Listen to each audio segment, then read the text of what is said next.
Congratulations to you two guys, and I just have to ask you, you get this script, or you know what the topic is about. Was there a little bit of hesitancy, a little bit of nervousness to kind of wear your hearts on your sleeves a little bit?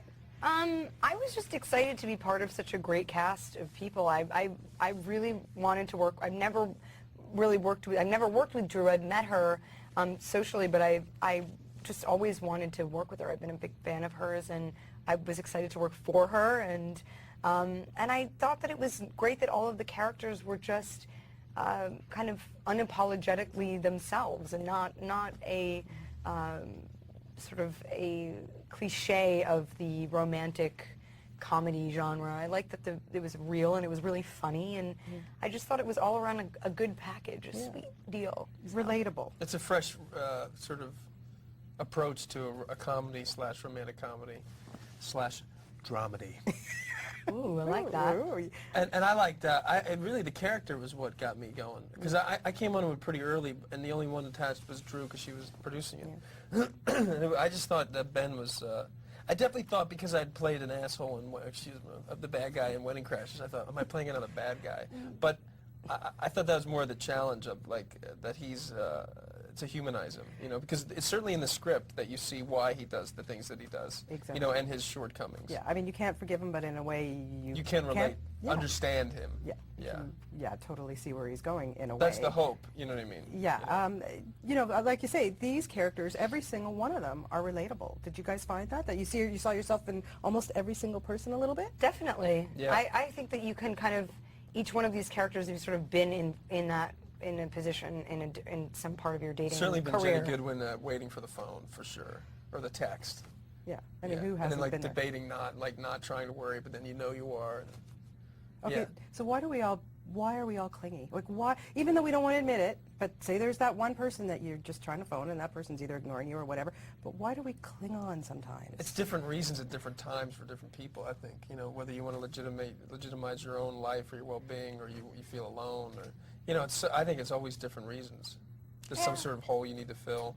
And I think also soul. sometimes you just, like, we've been taught that there's, like, that one person for us, and I think when you get that in your mind, that that's the person that you're sort of aiming at, you know, you become like a little bit of a kind of desperate. A little bit desperate, and you're like, but why don't they see that it's just they'll come around, you know, they'll come around because I see it, and that's always a disaster. But we still do it. Why? Because we're masochistic society. I don't know. We're human. Yeah, we're human. We're human. Yeah. I mean, come on. You know, seriously. Now, do you think that we're all a little bit romantically challenged in a way? We're all, I mean, I would never generalize what other people are, but Yourself. or try not to. Am I romantically challenged? I think if I'm romantic, then I'm challenged. You know, so I'm definitely a romantic.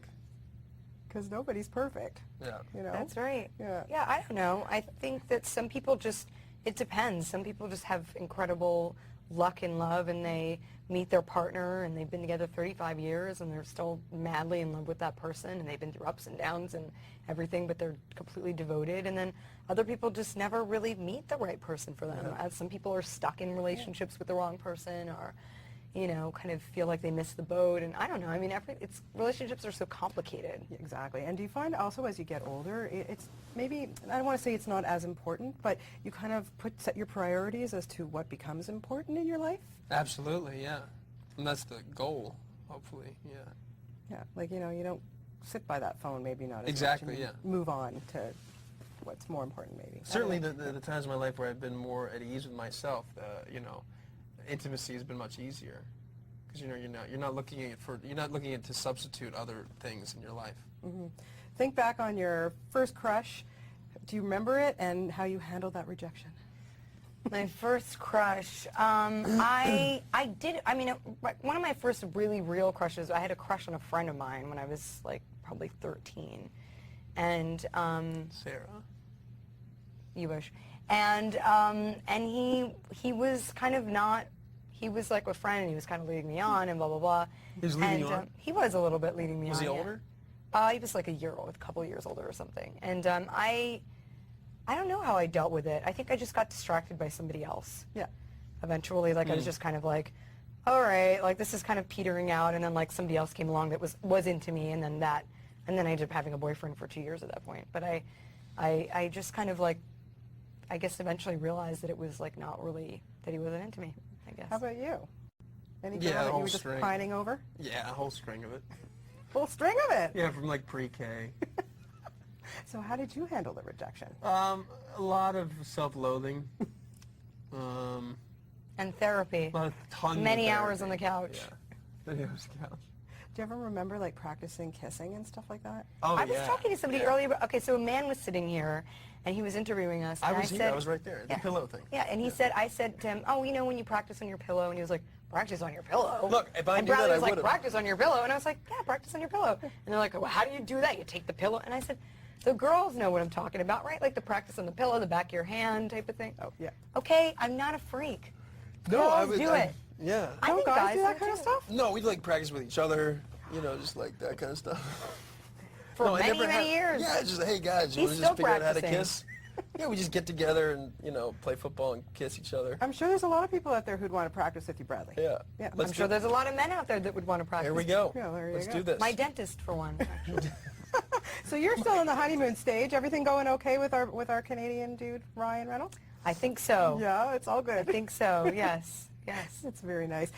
What is the best advice you guys can give on handling, when someone's just not into you? What should people do? Move on. Yes, I agree. I'll have to say, if Move on. somebody's not into you, you got to, like, keep the ball rolling. Yeah. Just move right Keep along. going. Yeah, keep on. Because the truth is, if somebody is not into you, it's never Yeah, going it's to be it. right. It's over. Even eventually, if they do come around, you're still going to remember those moments of rejection and hold some kind of Well, resentment. I wouldn't close the door fully. If they come back and say, who knows? But that's a different time. No, But if you they- got to move on.